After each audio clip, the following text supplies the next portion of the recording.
The following is a presentation of the Belly Up Sports Media Network. You're listening to the Sports Scramble podcast, where four friends serve up a weekly plate of sports with a side of SEC bias. Now, here are your hosts, Chet, Jacob, Wade, and Tyler. Let's go!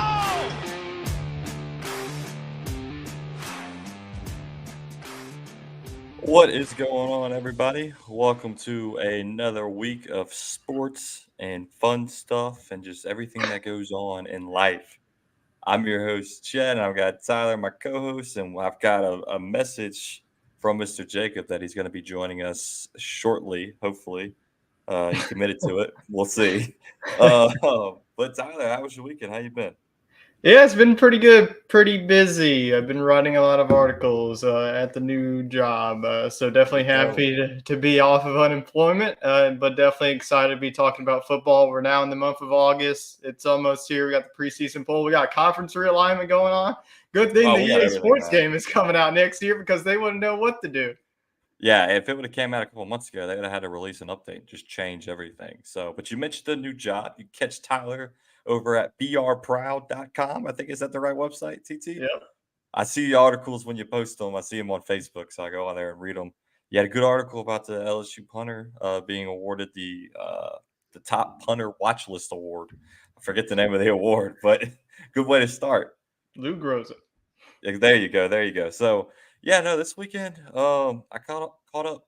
Well, first I was out in West Texas in the Fredericksburg world, sipping some wine, doing as you do, learning everything about the wine and swirling it around and smelling it and all that fun stuff. Had a nice family vacation out there. And I came back and I immediately had to travel for work. So you don't see my normal background. I'm in a hotel in Houston, living it up big here. So, but last night, I got to tell you, I was watching the new Untold documentary on Jake Paul.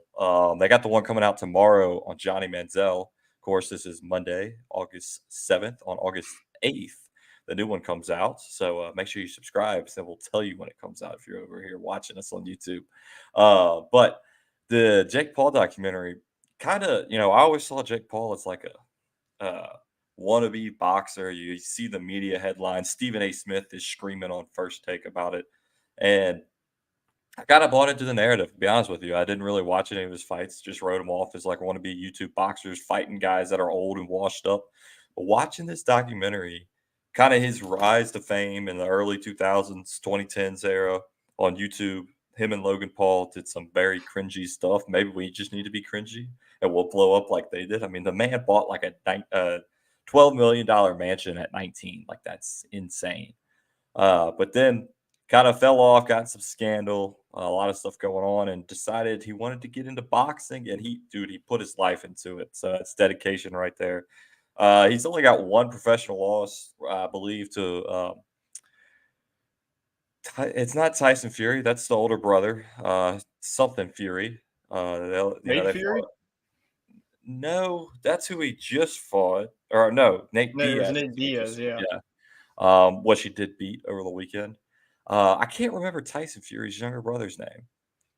But that was an intense fight. They kind of showed the whole thing on Netflix documentary, which he ended up losing in a split decision. But, I mean, it's good stuff, Tyler. If you're looking for something to watch, I'd definitely throw it on. It's about an hour and a half, called The Problem Child.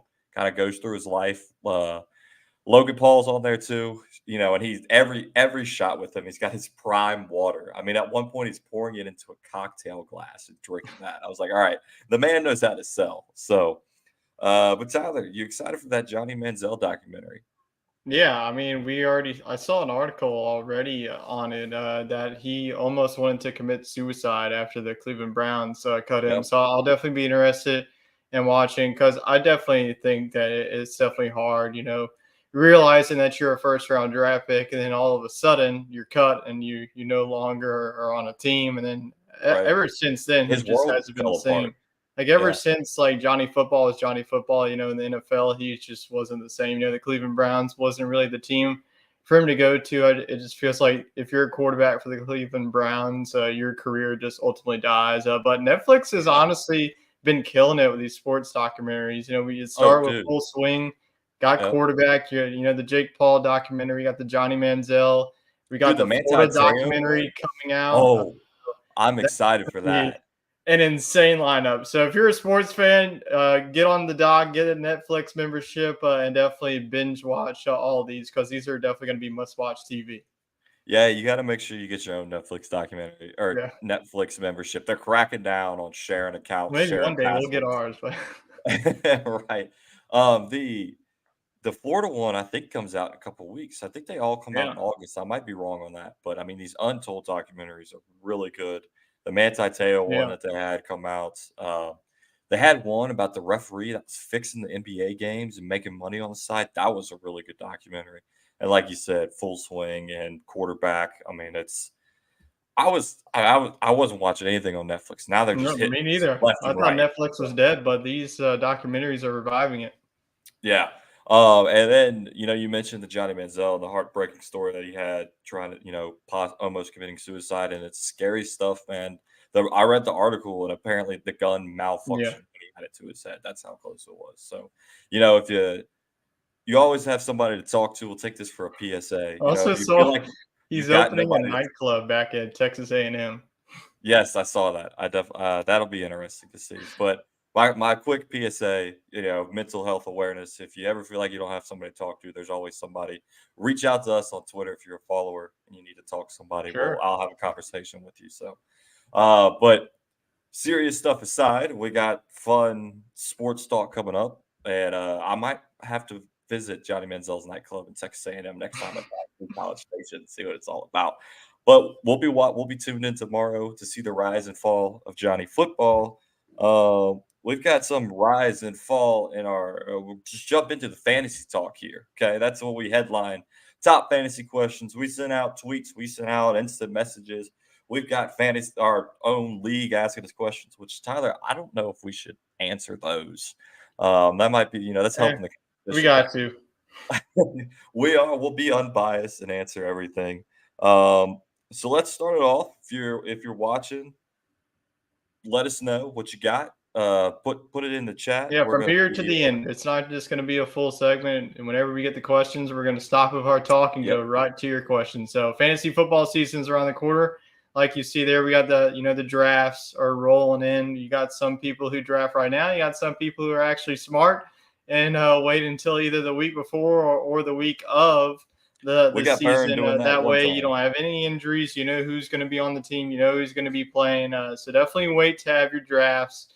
But yeah, we went over the draft strategy. We pretty much went over the top 5 positions too. So I want to leave it up to the fans. We definitely have some little fans out there. So go ahead. We'll spend the next couple of minutes. And then if we missed your question, we'll get to it at the end of the show. We've already got NASCAR Neil. First one in. He's got best move for first picking 12. Oh, okay. I see what he's saying. Oh, so he Best has a best back to move back. for round 1 and 2. He's picking 12th in a 12-man league.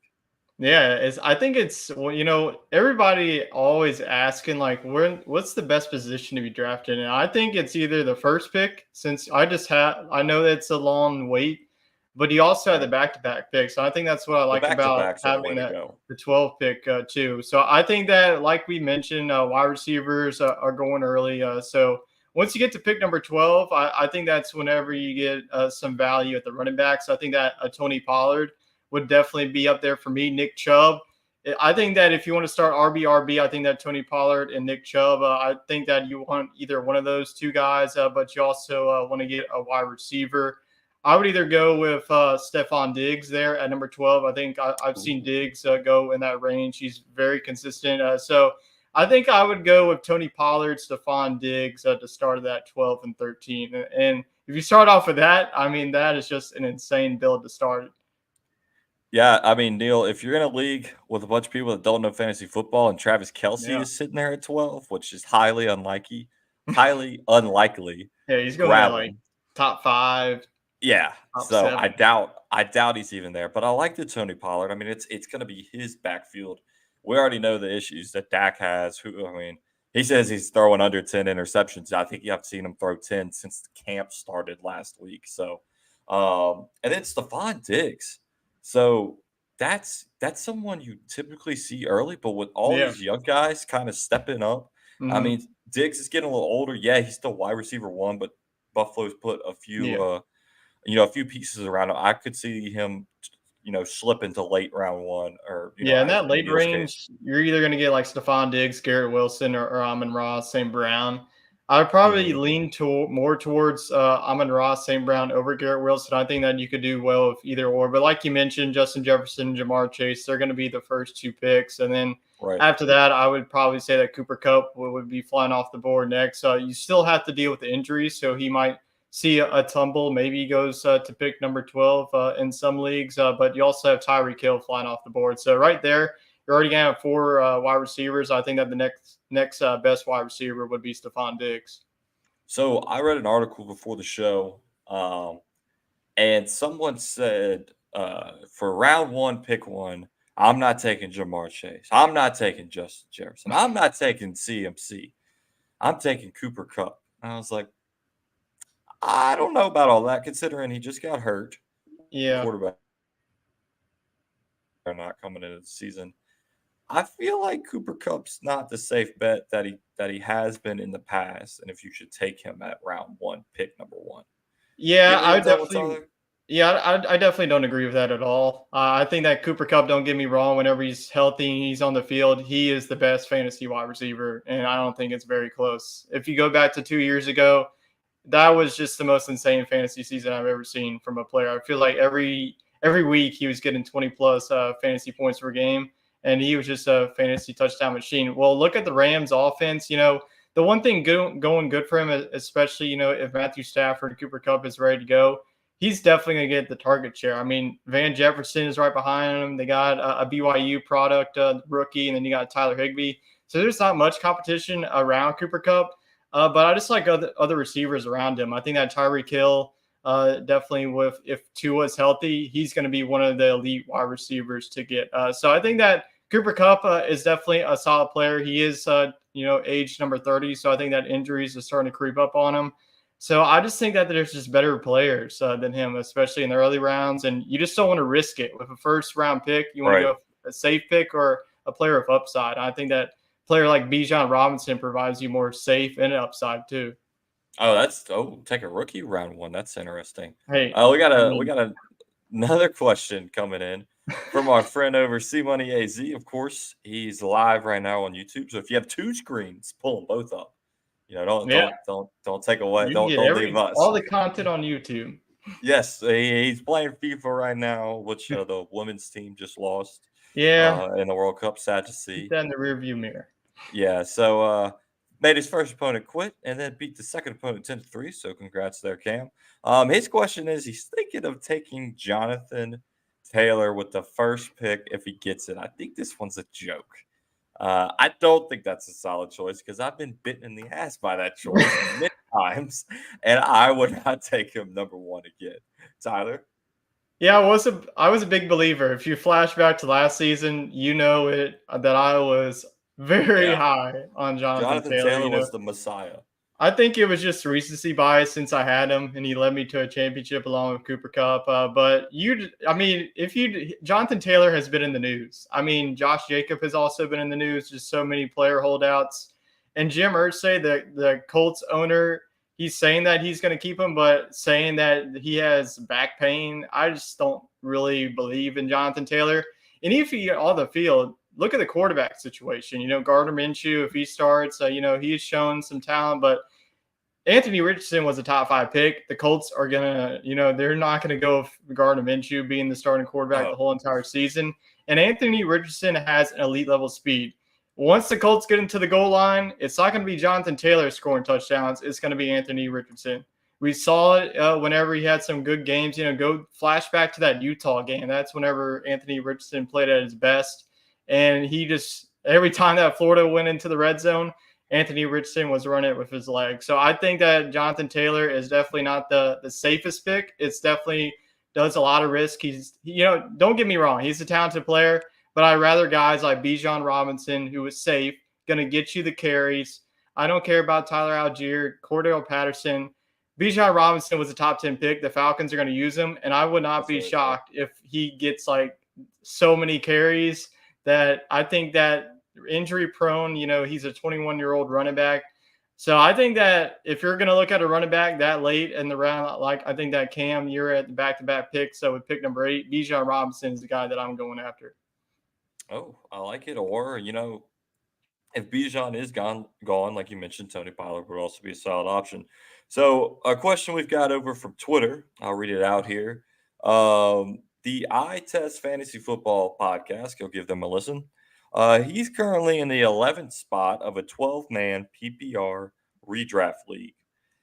His mock drafts have been telling him A.J. Brown or CeeDee Lamb. Which one do I go with? I'm leaning A.J. Brown because of his quarterback. No surprise, Jalen Hurts is better than Dak Prescott, in my opinion. What are our thoughts? Mine, to start with, I would go CeeDee Lamb just because he is the guy in Dallas. He's wide receiver number 1. Of course, A.J. Brown gets a lot of targets, a lot of catches, but you also have Schmitty over there, Devontae Smith, taking half of them away. And the Eagles, there's no surprise. Jalen Hurts likes to run a lot. The Eagles like to run a lot. So, but it begs the question of Dak Prescott, what kind of quarterback is he going to be? So, Tyler, what do you think? Yeah, I think you can't go wrong with any player though, but I would go on to picking CeeDee Lamb. Like you mentioned, with Devontae Smith being there in Philadelphia, I think that there's just bigger gap in Dallas. CeeDee Lamb is going to be the number 1 overall wide receiver for them. I know that they added Brandon Cooks. He's going to be great value in the middle rounds of fantasy this year. But they got rid of Dalton Schultz, and Schultz was really one of the favorite targets for Dak Prescott. They're going to be losing him. He was a him, ball hog out there. I feel like every game he was just balling out for them. So I think that there's some target share to be had. I think all that target share is going to be spread out to either Tony Pollard going out in the backfield. Dallas loves to run a lot of screens, a lot of checkdowns with their running backs. So I think that CeeDee Lamb, he's really going to take off. I don't think that we have seen, the peak of CeeDee Lamb's career. I think that we're going to start to see that this season. But I think that if you're going to get A.J. Brown, this would be an insane thing, and you probably have to do in back-to-back picks. But if you have A.J. Brown, I'm going to go ahead in the next pick, take Jalen Hurts, and try to stack them up. If you get that stack, that is one of the most elite stacks, along with Patrick Mahomes and Travis Kelce, and also, maybe even getting like a Justin Jefferson and Kirk Cousins, and then Chargers, you have Austin Eckler and Justin Herbert. So that would be like my only, if you're going to go after A.J. Brown, I want Jalen Hurts to get in that stack. I like it. Stack the quarterback wide receiver duo.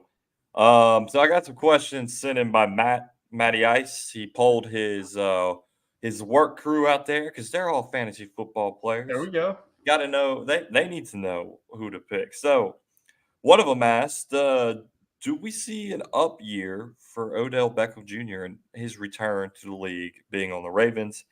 Is he worth a high draft pick? I wouldn't say a high draft pick. I'd probably say a mid to late round. If he's still there, grab him because he's got a potential high upside. What do you think, Tyler? Actually, I'm not drafting him at all this year. I think that Odell Beckham no Jr. love for Odell. I know that you would say otherwise. You pick this man whenever he's healthy, but he hasn't played football in quite some time.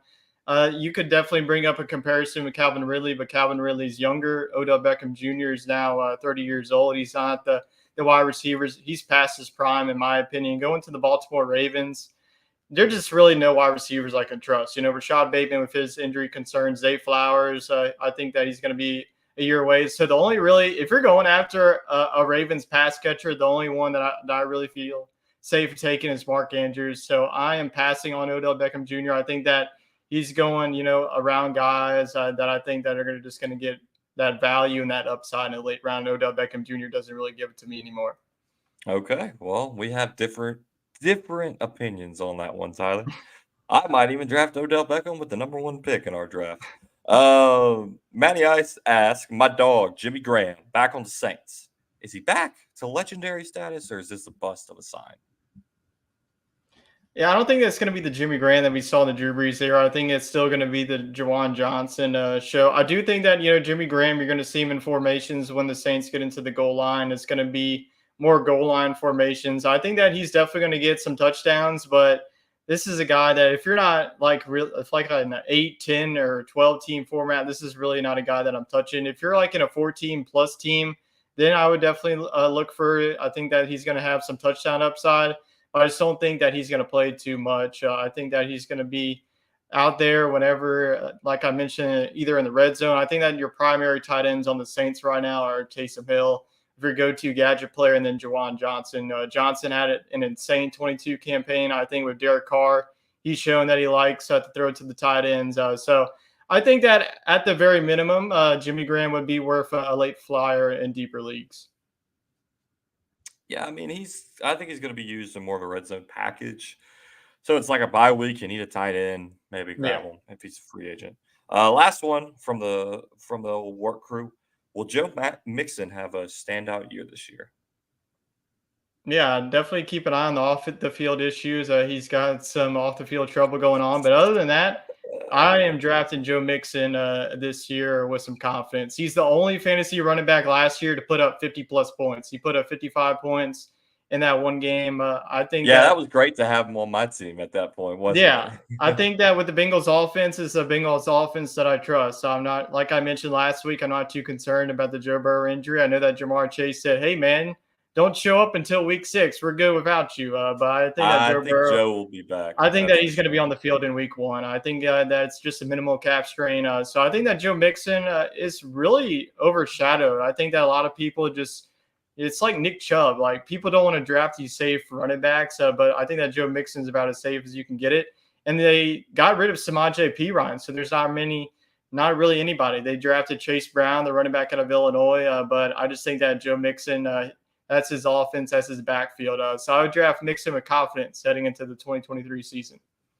I like it. Well, as we're going throughout the show, Yeah. drop your questions in the chat. We'll stop whatever we're talking about, answer them immediately. Some other NFL news. Alvin Kamara was suspended for the first 3 games of the season due to I think that was back in 2022, his involvement in that altercation in Las Vegas, where he just snapped on that dude. Um, Honestly, for the Saints, best case scenario, you knew he was going to get suspended first 3 games. Chalk it up. You signed Jamal Williams in the offseason. Kareem Hunt is currently meeting with the Saints also. Yeah, it sucks. You just lost Eno Benjamin. Uh, who's our other guy? We got a third. Chandre Miller. Yes, there you go. Out of TCU. Yep. TCU. Yeah. So you got guys that can get you through those first 3 games. The big question first 3 games is going to be Derek Carr and his wide receiver group. But Tyler, I mean, losing Alvin Kamara first 3 games, does it hurt the Saints? I know it doesn't help the Saints, but is it really that big of a loss?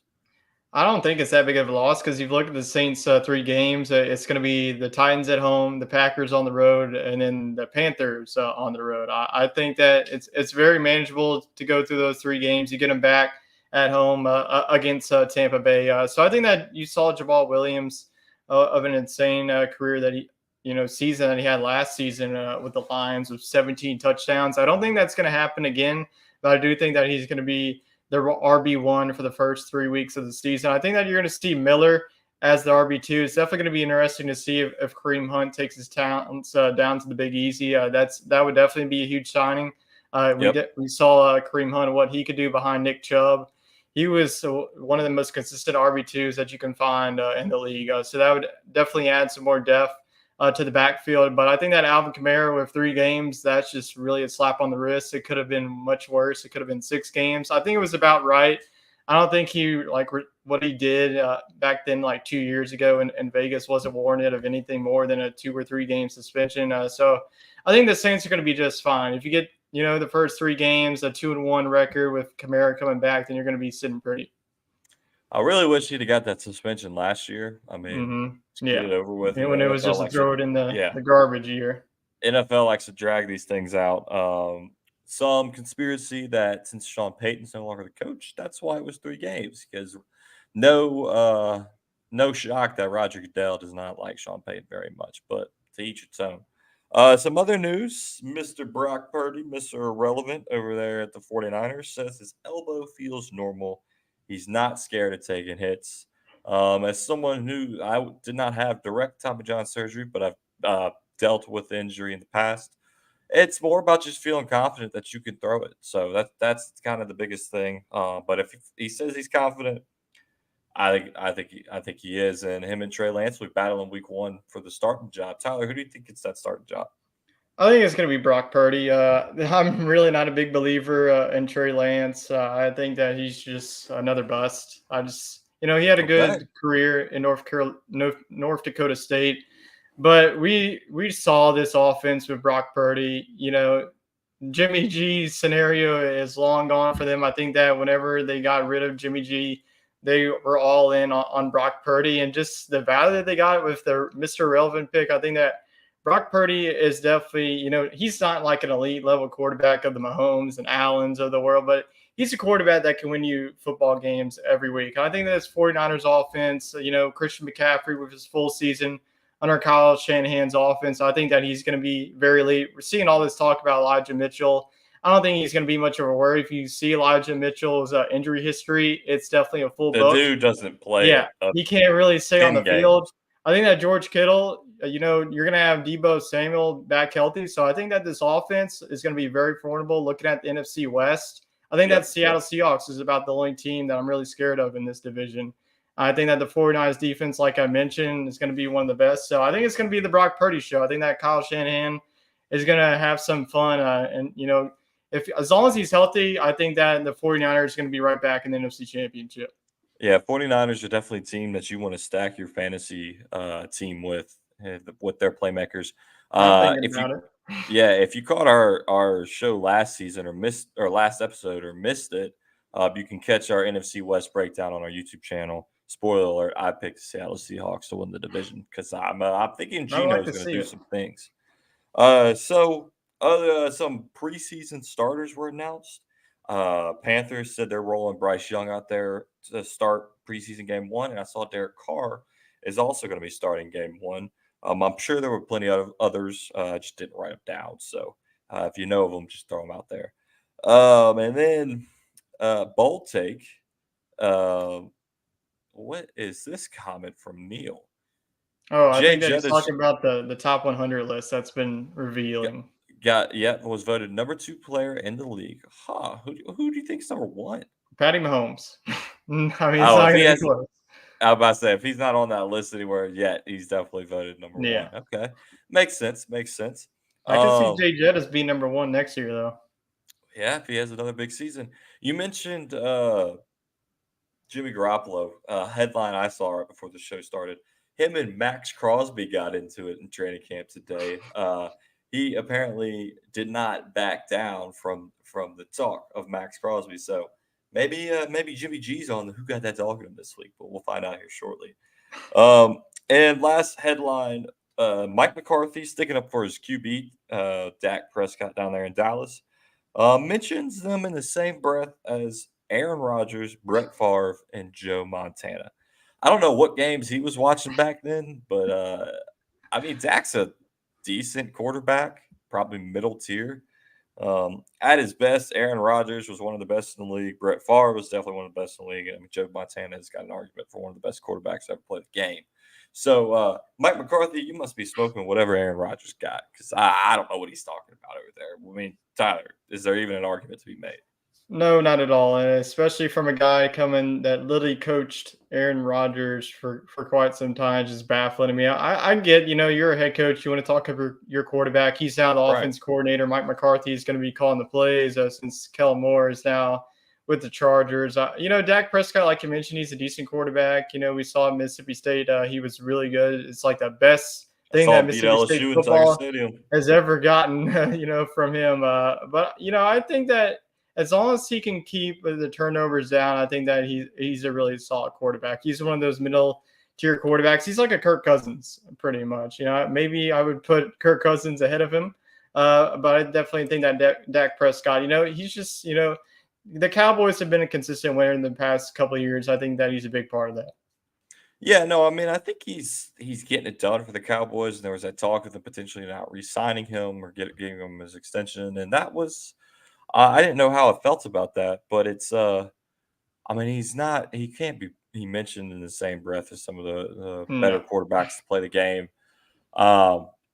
I mean, right now, out of the 32 quarterbacks, I'd probably rank him smack dab in the middle at 16. You never know what you're going to get when he runs out there. He might come out because weren't the Cowboys firing like on all cylinders at beginning of the season, and they kind of fell off, and he just Some games they can. I remember yeah the Vikings game; they put up 40 points. yeah he's just too inconsistent. So it's tough to know what he's going to do. Let's see. Any other football news? I don't have anything on my list. We had the Hall of Fame game. That was I saw today was more 2.3 million, maybe. I don't remember the exact number. More viewers than the NBA Finals from this past season, so that's a shocker. We had the I don't even remember. I didn't even watch it, so I couldn't tell you who was in it. I don't know if you watched it either. The Jets versus the Browns. Yes, the Jets ended up winning that, didn't they?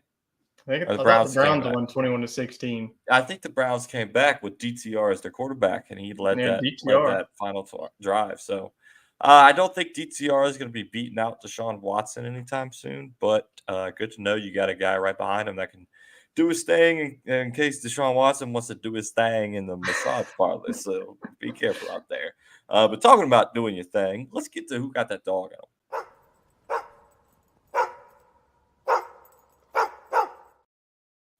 Who got that dog in them? Of course, we'll have to get our co-host. We'll have to get them to send their picks in for the Twitter poll. But let us know who got that dog in them in the chat. Leave your comment. But Tyler, I'll let you start. Who got that dog in them this week? Yeah, I'm gonna go on the diamond again, but it's not really on the diamond. You could pretty much put this in the in the wrestling match. I'm gonna go with Jose Ramirez. You got a little debacle going on between the White Sox and the Guardians. Tim Anderson didn't like. I think it was more of Jose Ramirez, the slide that he did on Tim Anderson, even though that Tim Anderson literally did the same slide a week ago. But Tim Anderson didn't like it. Both of them, Jose Ramirez had some words from him. Then, all right. And then Tim Anderson's like, all right, come on, put your hands up. He's and then the one that squared up it's like first. a split second. And then Jose Ramirez knocks him to the ground. So Yeah. for that, Jose Ramirez, he's a heck of a baseball player. He's also a heck of a boxer. So maybe once he's done with baseball, we'll see him in the ring. Get Jake Paul versus Jose Ramirez and see who wins. So Jose Ramirez got that dog in him. I mean, he might have been watching the Jake Paul documentary, got early access to it. There was a meme I saw, and I gotta find it on Twitter. I'm looking right now because it cracked me up. I don't know if I'm gonna find it. Oh, but I did see Jose Ramirez's agent put out a picture of him the next day. He was wearing boxing gloves on the field. I saw that. So that was nice to see. But I mean, Tim Anderson, look, dude, I like you. He's one of my guys on the White Sox, since I have that random White Sox hat. If you're gonna square up, you better be ready to throw down. You can't be getting knocked on your ass with one punch. Like, come on, man. I mean, it was like put in reverse there. Did you see the way he was moving after? He was like, whoa. Yeah, I mean, he got him all right on the chin and just sweet chin music knocked him to the ground. It's got to be embarrassing. Yeah, no, he was not in the lineup the next day. I tell you that. I saw that come out. Yeah, because he's on concussion protocol. Yeah, somebody else was playing shortstop. My dog of the week goes over to the Live Tour. I know, look, I'm wearing a PGA hat, PGA Championship hat right now. Yeah, but I'm they got an agreement. It's pretty much the same. I'm going to talk about the Live Tour for a second. Bryson DeChambeau has had his ups and downs. He went from being a pretty decent player to all of a sudden chasing distance and his one-length irons and his science behind everything. Kind of being like a weirdo to most people, just couldn't have a conversation with him. Joins Live. I think for him, it was probably one of his better moves to join Live. And he kind of changed his body, went back to just solely focus on golf and not trying to hit it as far as possible. And his game has changed. He's been competing in majors. I heard an interview with him, kind of changed my perspective on him. He realized what he was doing wasn't working and that he needed to make a change. He goes out and he shoots a 58 on Sunday to win the most recent Live event. Dude, most four-man scrambles don't even shoot 58s, and that's with the mulligan on each hole. Like, that is insane. So hats off to you, Bryson. I'll take my PGA Tour hat off. to you. 58. Congrats to having that dog in you. And then we got Neil, NASCAR Neil, of course, with RFK Racing Team. Yes, we need that sound effect every time I get the NASCAR Neil update. Comeback as a team is real. So we'll get into that when we get to the NASCAR Neil updates. So with that being said, Tyler, let's kick off our college football. Of course, like I said, if you've got fantasy football questions, keep them rolling in. College football, we're going to start with our Big 12 preview. We've hit all the conferences, more like the Big 14. As I was doing my research, went from 10 to 14 this year. Of course, we're going to do it how we've been doing it, over under. Quick little, statement, what we think. So let's start it off with the team that finished DFL in the Big 12 last year. Iowa State, I'm looking at you, 4-8, Tyler. They're over under set at 5.5. You think they get that? Yeah, I don't know. I definitely like their head coach with Campbell there. But Iowa State, I feel like I say it every time that we're doing this preview that there's always a team to look out for. If our upset alert picks, Iowa State is always one of those teams. But I just feel like the Big 14, the Big 12, whatever you want to call it, the Big 16. It'll be like the Big 25 by conference realignment that's been going on, which we'll get to in a second.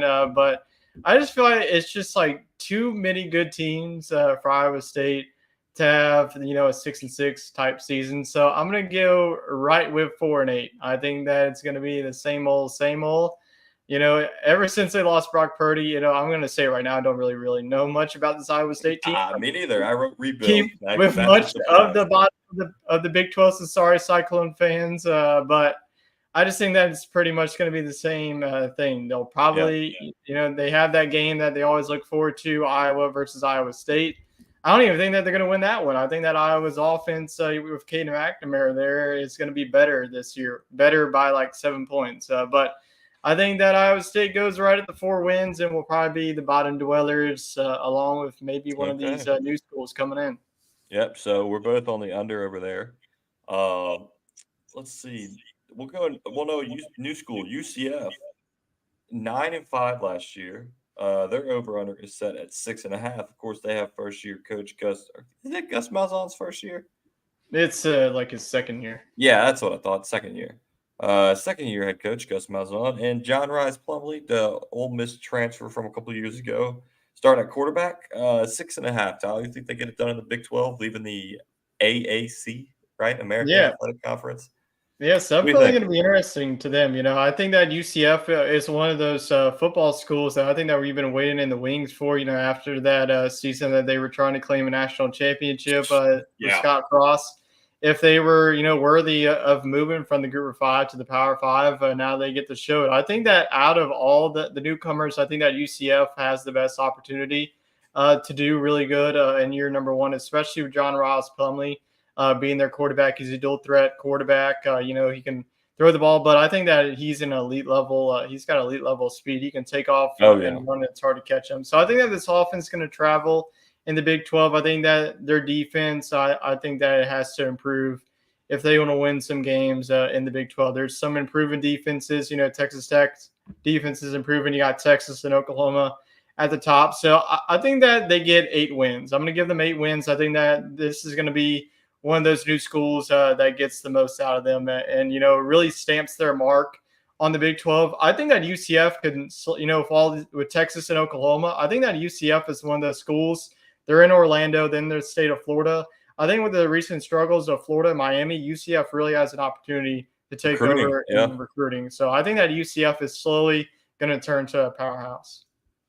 I want to agree with you, but for differences, I'm going to say they suck it up this year and finish on the bottom, and wish they could go back to the American Athletic Conference. Let's go Baylor, 6-7 last year, losing season after going, I think, 12-2 a couple of years ago. Yep. They're definitely rebuilding as well. 7.5 is their over under. Yes or no? Yeah, it's definitely changed in the offseason. We were talking about Baylor being a top 10 team coming off of winning the Big 12, and they just fall flat on their face. I didn't really think that they would fall flat on their face this hard to go in 6-7. I thought that they would be like a 7-win or an 8-win team. I just don't think that happens again. I think that Dave Aranda is too good of a coach for that to happen. I think that defense is going to win the ball games. I think that where their main concerns is on the offensive side of the ball. I think that they could definitely run the football, but they have to have better quarterback play at the quarterback position this year if they want to win some games. We're seeing all these Big 12 schools really dive into the recruiting and getting these elite level quarterbacks. Just look at Texas. I know it's just a 1-year deal for them. They don't have to deal with them long, but they got Arch Manning coming in there. So I think that Baylor is going to be an 8-win team. I think that they get right back on track. I don't think that's going to be like that Big 12 championship vibes. I think that they could definitely be one of those sleeper teams to get there. But I think that the Baylor Bears, with their defense, I think that their offense is going to improve this year. So give me 8 wins for the Bears. All right. I'm going over as well. I feel good about the Waco Baylor Bears. So back to another new team. BYU went 8-5 last year. I don't want any explanation. I just want straight off the top of your head. Over under 6. What is it? I think under. I think that okay, under. Okay, well, No, you can explain now. I just wanted to hit you straight up. They got a transfer quarterback from Pittsburgh coming in. I think it's just going to be a shock to the culture. Yeah, I definitely think so. We saw BYU really take it to Baylor. They were able to beat Baylor in Provo last season. They also faced off against Oregon. This was a BYU team that was getting a lot of hype to start the season. They were undefeated. They lost the Oregon game. They beat Baylor. Then after that, they just completely fell off the rails. So I think that their defense has to improve. Their defense was probably one of the worst in the country last season. I do think with the offense, you're going to have some new questions with the transfer quarterback, but I think that their offense is going to be good enough, but I don't think it's going to be good enough in the Big 12 like this. Give me 5 wins. I think that it's hard for me to put them above Iowa State because Iowa State's been in this conference. But I just feel like BYU is going to get at least like 1 or 2 wins, and we're going to look back, how the heck did they beat this team? But I think that BYU gets to 5. Okay, somebody I'm high on, Kansas. 6-7 last year, but remember they lost Jalen Daniels after they won 6 straight games. I think that's when they lost them. So he's coming back as their starting quarterback. Their over-under set at 6.5. I'm going over. I think that this is a potential 8-9 win team. Yeah, Kansas was literally the hype of college football. They got into the AP poll. They hosted College Game Day. They're 6-0. Yeah. And then what happens? They face TCU. And then after that, it's the same old Kansas. They give out 40-plus points to Oklahoma. Like, what are you doing? It's like, what the heck? It's like, I think that Kansas with Jalen Daniels, I think that could honestly be the best quarterback in the Big 12. I think that Quinn Ewers is right up there along Dylan Gabriel too. But I think that Jalen Daniels, we saw him when he was healthy. He carried this Kansas offense. The defense, for sure. The man was Superman. They have to get better. I hate to be crazy, but I'm going to say 9 wins. I don't care. I don't care. Call me crazy. 9 wins. Let's do it, Tyler. 9 wins. Let's do it. Let's get on the Kansas side. Kansas has always been one of my favorite teams. With all the crap that their fan base has gone through, I think that they deserve a better bowl than the Liberty Bowl. So I think that they get 9 wins. I just think that they're going to be one of the better offenses in the Big 12. So give me Kansas. I like it. Let's go Kansas State. Of course, they lose Deuce Vaughn, but they are bringing their quarterback back. I know. They went 10-4 last year. Won the Big 12 tournament or Big 12 championship. We're still in the baseball mind. Yeah, and they 10-4 last year. 8-5 is their, or 8.5 is their over under. Can't speak. What do you think, Tyler? Without this on, do they get to 9? Yeah, that's definitely tough for me to answer. Kansas State feels like the same of TCU. TCU's losing some offense production. With how Deuce Vaughn, where is Kansas State's going to turn to the running game? I do think that Will Howard, he's coming back. We saw Will Howard, Adrian Martinez started the first couple of games in the season. Then we saw Will Howard, and Will Howard was really fantastic for them. I think that with their defense, they're losing Julius Brent. He was their leader of the secondary. I'm going to go right at 8 wins. So at 8.5, I'm going to go for under. I don't think it's going to be that bad of a football team. I don't think it's going to be that sudden of a drop-off. I think that Kansas State's always a team that has Oklahoma's number. But they don't face against each other this year. So I think that Kansas State is one of the teams that's always consistent. Love their head coach coming from North Dakota State. So I'm going to go with Kansas State with 8 wins, but it would not shock me if they get to 9. Okay. Back to Kansas real quick. We got our friends over at Week Zero Productions. Check them Hey. out. They predicting Kansas will go 9-3, 10-2. So they're on so the it's ticket not with that. us. It's Cash not it, that. man. Yeah, I mean, I'm about to go place my Daniels bet. was an odds favorite to win the Heisman last year until he got hurt. So keep that in mind. Next on the list, Oklahoma State, just because Wade commented Stillwater, I saw it just pop up. They went 7-6 last year. They're over under set at 6.5. They're in the midst of a QB battle with not much defense on the other side. So Tyler, 6.5, yes or no?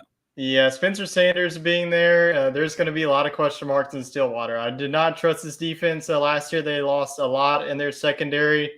With 7 wins, I think they're a 6-6 team. It feels like I have to get at least one Big 12 team at 500. I hate to do it. Mike Gundy is one of my favorite college football coaches, especially with one of his quotes that he had. And I'm 40. I'm a man. But I don't think that he's going to get to – I think he's going to get to 6 wins. It's not going to be too happy about Stillwater. It's going to be the same vibes of their baseball team. I think that they go 6-6.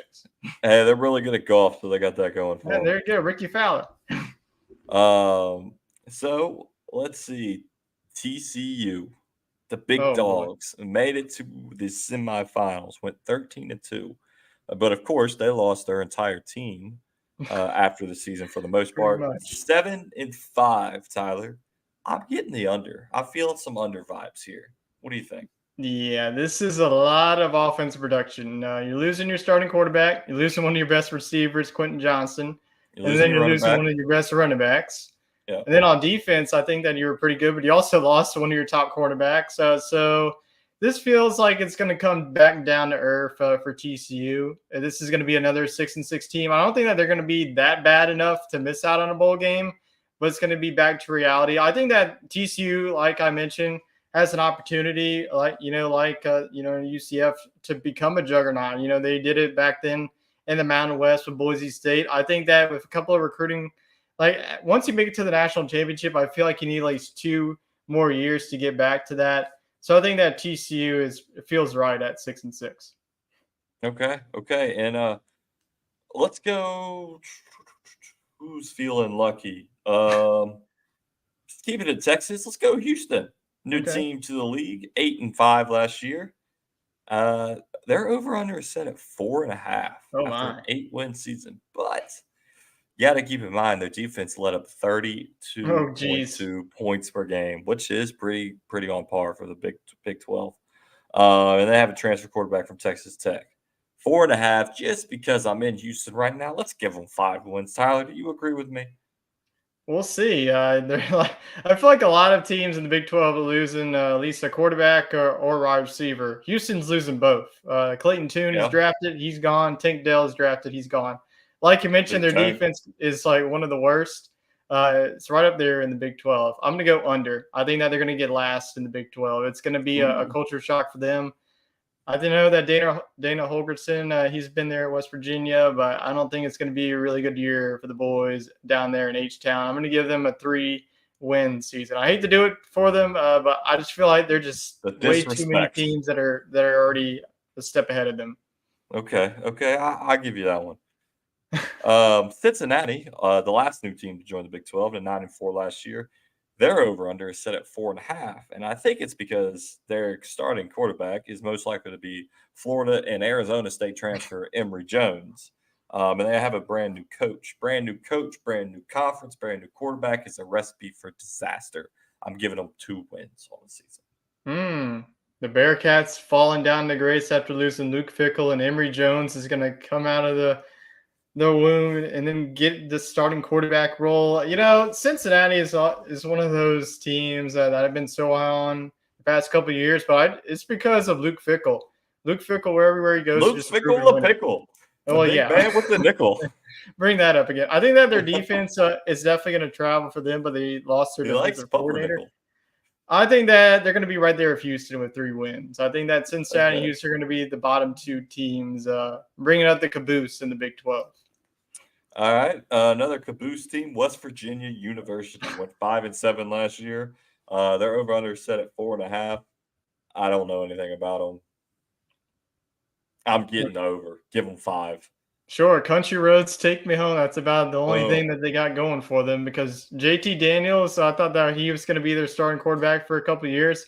He was like, okay, I'll just go ahead and use my 10th year eligibility and go to Rice. So they have another quarterback situation brewing on. Their defense I feel like every Big 12 defense, unless you're named Yeah, that's true. Texas or Oklahoma, you got some work to do. So I'm going to go with 4. I think that they're going to be better than Cincinnati and Houston. I think they're going to be right up there with Iowa State.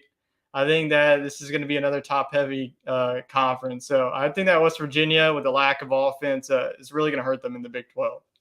Okay. We'll leave Oklahoma and Texas for last, but I got to ask you about Texas Tech. Ooh. 8-5 last year. 7-5 is their over/under. They finished the season beating Ole Miss in the bowl game. I mean, they finished just the end of the season on a high note. I'm giving them 9 wins. I think Texas Tech is a sneaky team to watch out for to win the Big 12 this year. Yeah, this is my team, my dark horse team that can win the Big 12. I think that they blew the doors off of Ole Miss. I don't know if you watched Oh, it that wasn't Texas even a Bowl, game. but they put up 42 on them. I think that with the starting quarterback, he's experienced. I think that their defense is improving. Last year, we saw it from week 1 all the way to last season, they beat a Texas team that everybody was talking about, oh, they lost by 1 point to Alabama. They're so good. And then Texas Tech, goes in overtime and be like, oh, no thanks. So I think that Texas Tech, I'm going to give them 9 wins. I want to give them 10 wins. I think that's a little bit too far. I do think that 9 wins. I think that Texas Tech is going to be one of those teams that you do not want to see on your schedule every Saturday. So I'm going to go with Wreckham. Wreckham, okay, out there in Lubbock. Let's go Oklahoma. Last year, pretty bad season, 6-7 with Venables, however you say his name. Venables with his first year as head coach. Looking to bounce back. They got some good guys out of the portal. They got Dylan Gabriel returning at quarterback. Their over/under jumps up to 9.5. Are you drinking the Sooner Kool-Aid before they join the SEC? Yeah, year 1 in Brent Venables' career was not very good, especially on the defensive side of the ball. You would not ever think that defense would be that bad under Brent Venables. I don't think that happens again in year number 2. Dylan Gabriel coming back, he's experienced, coming from UCF. He's going to be facing UCF. That's going to be a story to watch this season. So I think that their offense is going to travel. I think that their defense is going to improve. They lost a lot of games that were very close this season. I just don't think that narrative happens again this season. I think that this is a team that completely flips the script. Give me 10 wins for the Sooners. I think they get back on track. Okay. Dylan Gabriel is the guy that got his no, that's Mackenzie Milton. No, yeah, that's Mackenzie Milton. Torn off. All right, last one. Texas. We're going horns up or horns down. 8-5 last year. Over/under is also set at 9-5. I mean, are you rolling with the mullet with Quinn Ewers? Are you thinking Arch Manning's going to start? I mean, they almost beat Alabama in Austin. They got them in Tuscaloosa this year. 9.5, Tyler, over/under. I feel like every year they're saying Texas, we're back, and then every year they're going like 8-4 and 7-5. It's just like one of these years Texas has to do it, and it's got to be now before they get to the SEC because they're not going to be doing it over there. I'm going to tell you right now, Texas fans are going to be like, "Oh yeah, we are." No, the heck you're not. The Big 12 from the SEC is completely different. I think Quinn Ewers. Asking your question, he's going to be the starter. Arch Manning will be the starter in the future. He's going to get his time, but it's Quinn Ewers' time. I think that there's no way that they beat Alabama on the road. I mean, they couldn't beat them at home with Bijan Robinson, the star power they had on offense. I do think that Texas's defense is going to be the best in the Big 12 this season.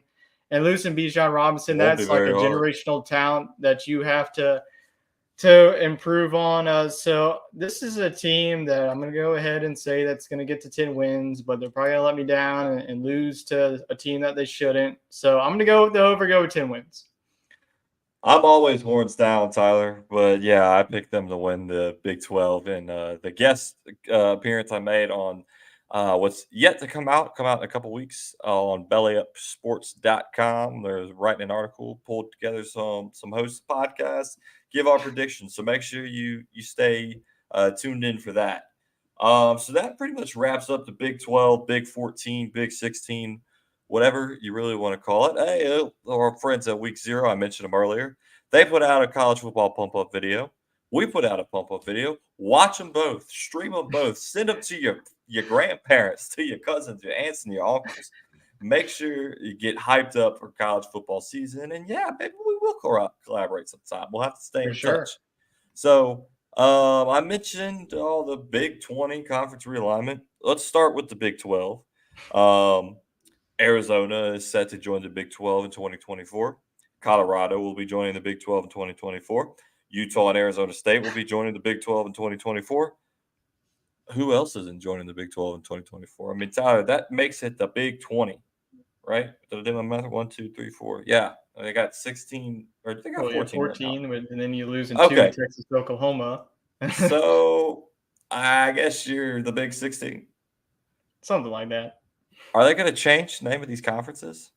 I feel like if you're asking the question to Wade, he would go on a big old rant about saying like the Big 10 should be like the Big 14, and then the Big 12 should be the Big 16, and then the Pac 12 should be Pac the 4. What do you do? I don't know. I don't know if they're going to change the names or not. Here, guys. So, but I mean, which team makes the most sense to you joining the Big 12? Well, I feel like in a football aspect, I feel like Utah for me makes the most sense to me. I think that Utah, it was one of those teams, with Kyle Whittingham. I just feel like they're going to take over the Big 12. I feel like that defense always comes to play.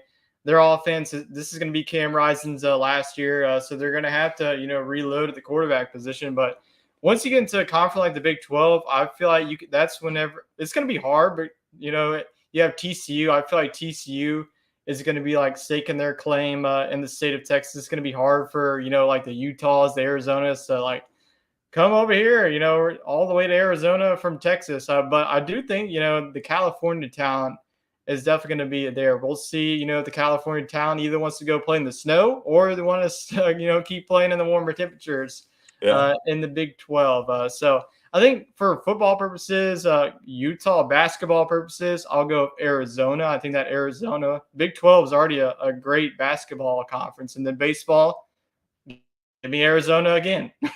Yeah. I mean, a lot of people think like all these conference realignments, they immediately think football. And it's like, oh, they play once a week, no big deal. But you got to think about some of these basketball schools, softball, baseball. They're playing multiple days. They got classes. I mean, it's going to be tough for them to travel cross country. So we'll see if they can come up with a solution for that. Maybe some more private planes. You mentioned the Big 10, Oregon and Washington set to join the Big 10. Is that next year as well? Is that 2024? Is all this happening next year? I believe so. Yeah. So it only makes sense if it happened in 1 year, not be all scattered throughout. So we got USC, UCLA, Oregon, and Washington. Anybody else I'm missing that's joining the Big 10? I think that's about it. Okay, so the Big 14 will be forming. And then, I mean, what's next for the Pac-12? Do they just get absorbed into other schools? The ACC is trying to get Cal and Stanford to join them. So then you're looking at the Pac-2. I mean, what are the last 2 teams left remaining? Oh, it's going to be Oregon State and Washington State. So, I mean, they're just going to go independent like Notre Dame? Just say, screw this. They either go independent or join the Mountain West. I feel like that's about the only 2 scenarios that you have. The Mountain West is definitely a conference, so I think that could definitely expand. If you're Mountain West, you're calling up North Dakota State right now and trying to be that next group of 5. I think that North Dakota State, they don't even need to be in the FCS. They've already proven that they're a dynasty. Why don't you go prove it in the group of 5? But, they've already proved it that they can beat, Boise State. I think that Boise State right now is like the class of the Mountain West. Fresno State won that division last season. Air Force is one of those teams. So I think that Oregon State, it could definitely be one of those teams. I know it's definitely a drop-off, from the Pac-12. You're a Power 5, you go into a group of 5, but there's really no other options. You either go independent. I just don't think that the ACC it's definitely interesting that they want Cal and Stanford. I feel like they just want those two schools for academics. Don't get me Yep. wrong. Cal's good at some good sports. Stanford is known for their, women's basketball, football Women's golf. sometimes. They've been really good baseball too. So I just don't think that the ACC is going to call up Washington State and Oregon State anytime soon. So it's either independent or Mountain West for those two remaining schools, if Cal and Stanford do agree to the ACC. But I could also see a school like Florida State trying to dip and go somewhere else like the SEC. Yeah, I mean the SEC's potential to expand. I think they ought to just blow it up and make it just brand new. Just make it NFL style there. So, I mean, more is yet to come. We can't tell the Yeah. future. We try to, but there's more yet to come. I'm just looking forward to what they come up for names for all these conferences. It would Our be Big Pac college. dream is dead. I know. I wish we could have the Big Pac. Just like I wish I could have a Big Mac right now. It would be college football without a preseason top 25 poll. So I'm going to rattle them off real quick to you. Georgia, number 1, no surprise. Michigan, number 2, a little bit of surprise. Alabama, number 3, more surprise there. Ohio State, number 4. LSU, number 5. USC, number 6. Penn State, shout out Jacob, number 7. Florida State, number 8. Clemson at number 9. Tennessee at 10, which tickles my fancy there. I'm surprised to see them that high. Washington with Mr. Penix at 11. Hornsdown, Texas at number 12. Notre Dame is at 13. Oklahoma 14. Oregon Ducks 15. TCU 16, which I guess makes sense, but I don't think they're staying. They're not going to be there for much longer. Kansas State 17. Oregon State at 18. What did they finish last year? What was their record? 10-4, I believe. Okay. Yeah. Oklahoma, which is a shocker, 19 after having a losing season last year. North Carolina 20. I feel like that's a little too far. Wisconsin 21. Ole Miss 22. Tulane 23. There we go. Tulane with some love. Watch out Texas, for the greenies. Texas Tech 24, and then A&M at 25. A&M can't just they just can't stay out of the top 25 preseasons. I'm surprised they're not ranked number 8 or something. Tyler, I mean, I listed off 25 teams. What are some that stand out that you think are too high or too low? I think Washington is too. Well, I don't 11? know. I don't like them being so. I think that they should be in the top 10. There's no way that Tennessee. I know that Tennessee with Joe Milton there. But I just feel like Washington with Michael Penix and that defense, they're going to be, the class of USC and the Pac-12. Alabama being number 3, I'm fine with them being at number 3. They're just going to be in the top 5, whoever's at quarterback either. Other ones, I think, Michigan definitely deserves to be their top 3. Ohio State, I think that they're going to be one of those teams that have some question marks. Oregon State, I think that overall I don't really have any questions about it. I think that my only concern is Washington. I think that, but I'm drinking a lot of Kool-Aid of Washington. I have Michael Penix win the Heisman this year, winning the Pac-12 as well. So I think that other than that, I think that, the coaches poll, the AP poll should be coming out in a couple of weeks. I think that that's going to be one of those. That's what they use in the first couple of weeks. So I'm interested to see what the AP does. So I think that the coaches, they're smart. The AP, though, once you get their poll, we're going to have a lot of head scratchers. I could already tell it. Yeah, this was the AFCA coaches poll. I don't even know what that stands for, so take it what you will. It's just a poll for us to look at. I don't know.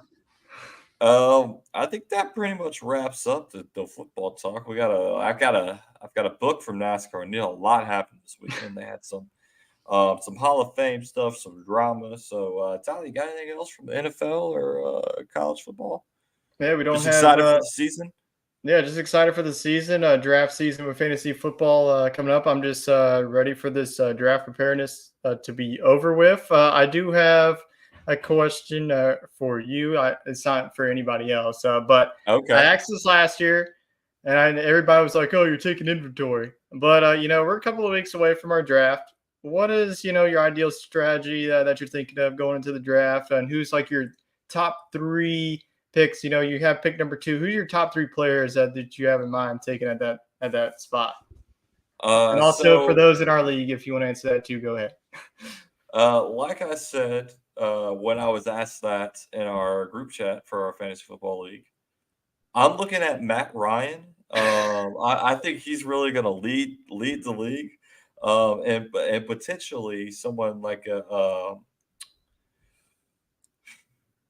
who's a good running? No, I'm joking. I will be honest with you. Of course, if Wade would listen to me and draft Travis Kelce at number 1, I'm taking Justin Jefferson, but I think it's going to end up being Jamar Chase. And I did a mock draft and I liked it. So I'll give you my top 3 from this mock draft. It was Justin Jefferson. Well, I was just looking for your top 3 candidates at pick 2, but this works. Okay, well, Justin No, go Jefferson, ahead. If you're already going to start, you might as well. Yeah. Top 3 picks from the mock draft. Round 1, Justin Jefferson. Round 2, Derrick Henry.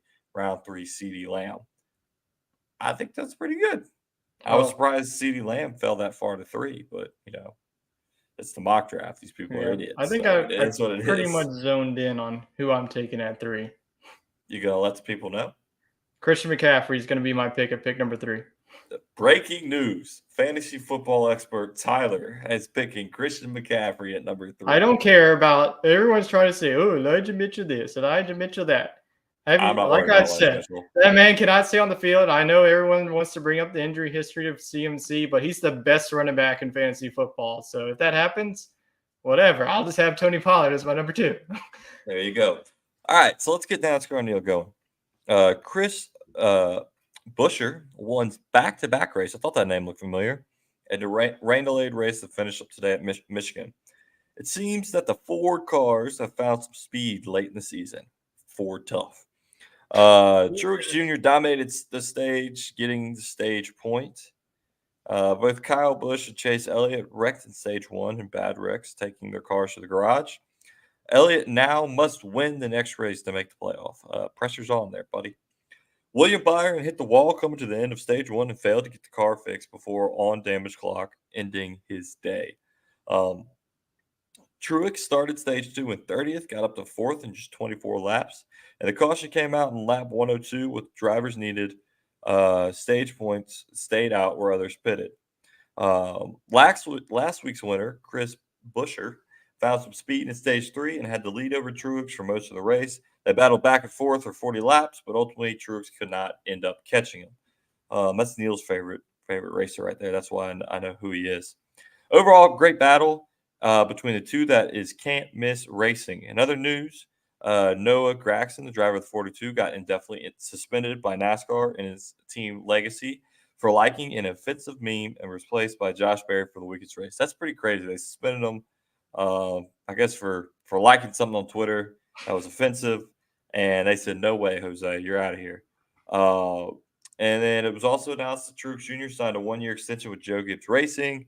And then looking at the playoff bubble, you have Bubba Wallace at 15th. Ty Gibbs moves up to 16th. And 17 and 18 are close to the line with Michael Vidal and Daniel Suarez, battling that out. 3 races left to go. Brad Kay and Kevin Harvick should clinch a spot next week with decent running and a repeat winner. They also had NASCAR Hall of Fame, just like they had Football Hall of Fame.